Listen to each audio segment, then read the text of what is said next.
Le peintre Denis Junot est un artiste méthodique et rigoureux, un sage diront certains, mais surtout un bon vivant. Atteint de surdité depuis sa plus tendre enfance, l'univers pour lui n'est que silence.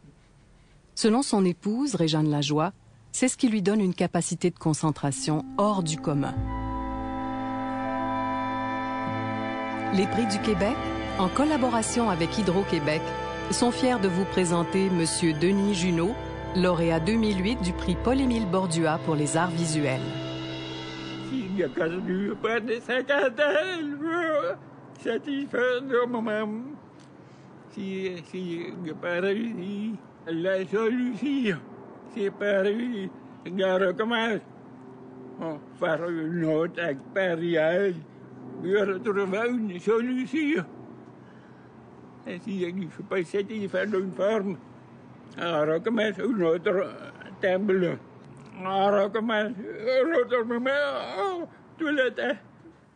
À la question « Qu'est-ce qui vous touche le plus en art ?» posée par Nathalie de Blois, la conservatrice de la rétrospective présentée en 2002 au Musée national des beaux-arts du Québec, Denis Junot répond « Ce qui me touche, sincèrement, c'est tout art qui inspire un sentiment d'humanité. » Permettez-nous de retourner cette réponse comme un miroir. Il nous montre le reflet d'un être attachant, d'un artiste au cœur pur, dont l'art s'est avéré le plus efficace porteur d'une profonde humanité, celle de Denis Junot. Au-delà des couleurs et des formes, il veut nous communiquer ce qu'il pressent de l'émotion et de la beauté à travers les formes, les couleurs et les textures.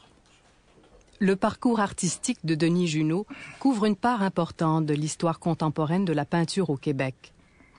Ponctué de rencontres, comme celle d'Alfred Laliberté et d'Alfred Pellan, ses professeurs à l'École des beaux-arts de Montréal, ou celle de ses confrères plasticiens de la seconde vague, Jean Gauguin, Guido Molinari et Claude Tousignan, la carrière de Denis Junot porte l'empreinte d'un chercheur patient, déterminé et le plus souvent solitaire. Jusqu'en 1978, ses recherches se font grâce à une approche scientifique de l'espace et de la couleur.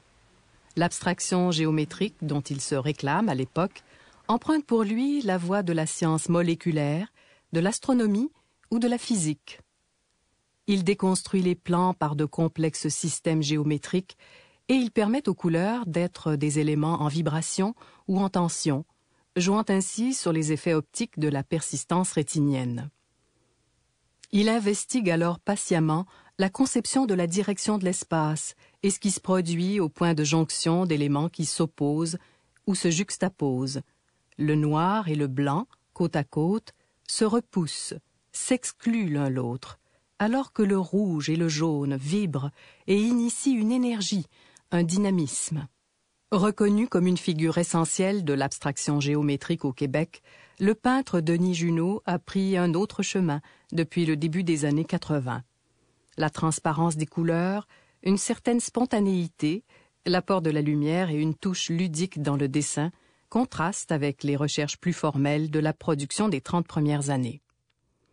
À 83 ans, Denis Junot poursuit une démarche artistique qui n'a pas cessé de se renouveler et qui reste pour lui une quête sans fin.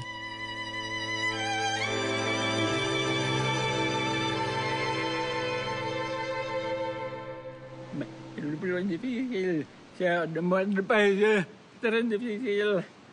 Alors, qui fait 50 étoiles, je ne pêche pas encore.